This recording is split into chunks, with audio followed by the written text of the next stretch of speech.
Well, here's some good news. It's official. Former undisputed champion at cruiserweight, current WBA Super, IBF, WBO, heavyweight champion of the world, Oleksandr Usyk is going to be taking on former two-time heavyweight champion at 24-1 with 22 KOs, Anthony Joshua, who just signed a long-term deal, if you don't know, with DAZN. And I'm wondering now where the fight, like, are they going to build some type of stadium? Because it's supposed to be in Jeddah. I remember the World Boxing Super Series where Usyk won at cruiserweight. That was in Jeddah, right? Let me go check real quick. Let's see.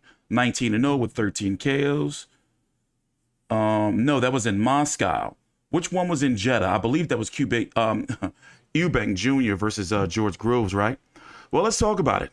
Anthony Joshua, he's now with Robert Garcia of Robert Garcia Boxing out of Oxnard, California. I'm guessing, is he going to be training here in the States? Or, you know, because if it's going to be on August the 20th, well, listen, we're now 2 months away. You know, it's June the 19th right now, 2022. So I'm guessing he will be starting camp, or is Robert Garcia going to go over to the UK?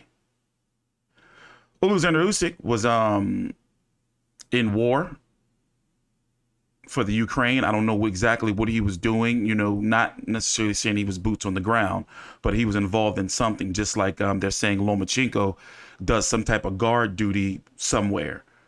And he's, you know, predicted to be coming back soon, you know, to have a fight if he doesn't come back until next year to fight the winner of Devin Haney, George Kambosos 2.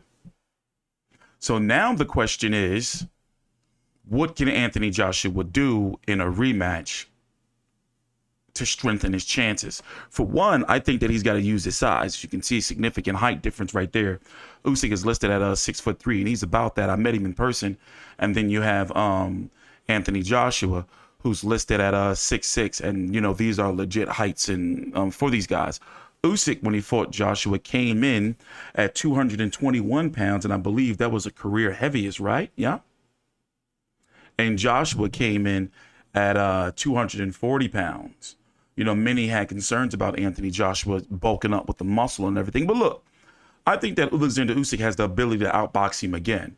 Now, when it comes to the thinking mind and the boxer, we have seen that he was able to adjust in the rematch against Andy Ruiz. But at the end of the day, Andy Ruiz really wasn't focused. We can't take that away and act like that's not a case where Andy Ruiz was really on his A game.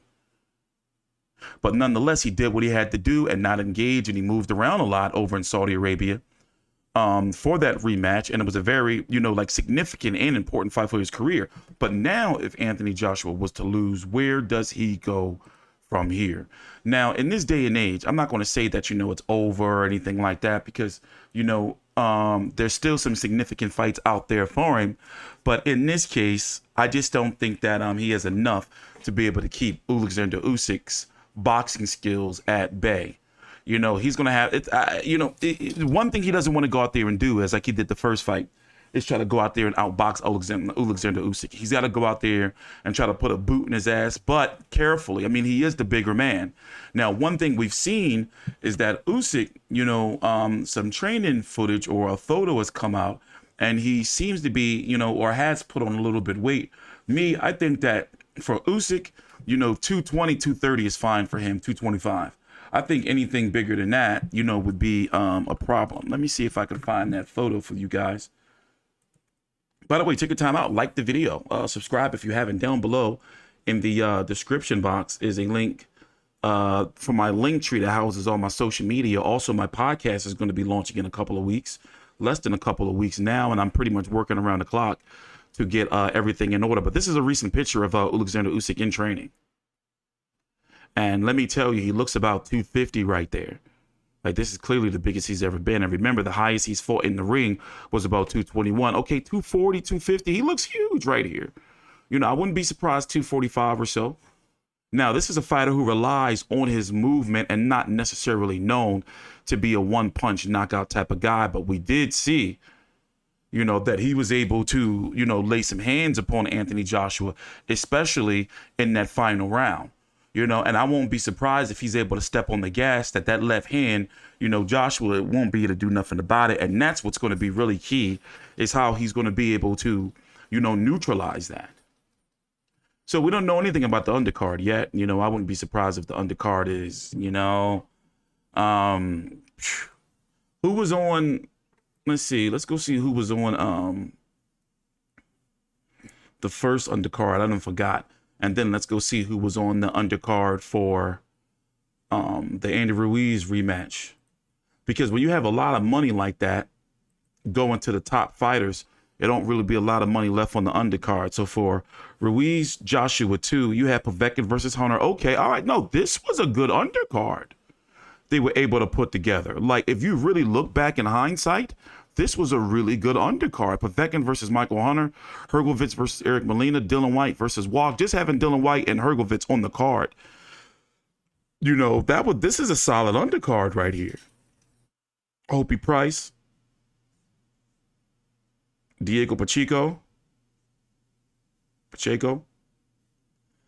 And who was on the first Joshua Usyk card? Lonzo Colley, Colin Smith, you know, Campbell Hatton.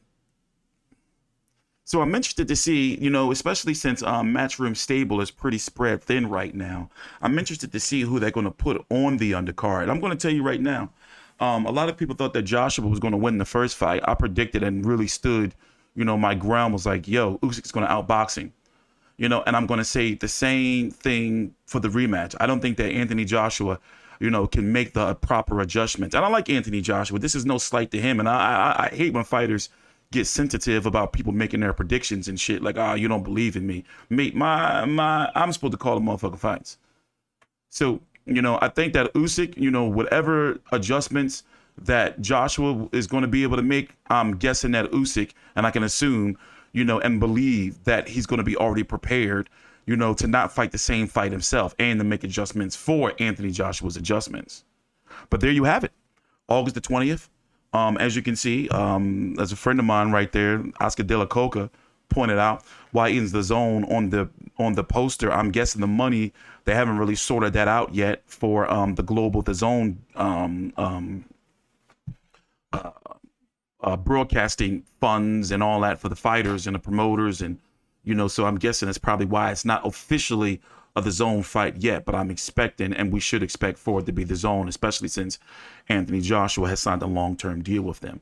So take your time out, like the video, subscribe. I am TstreeT Controversy with Fight View 360. The links to my social media are down below in the description box.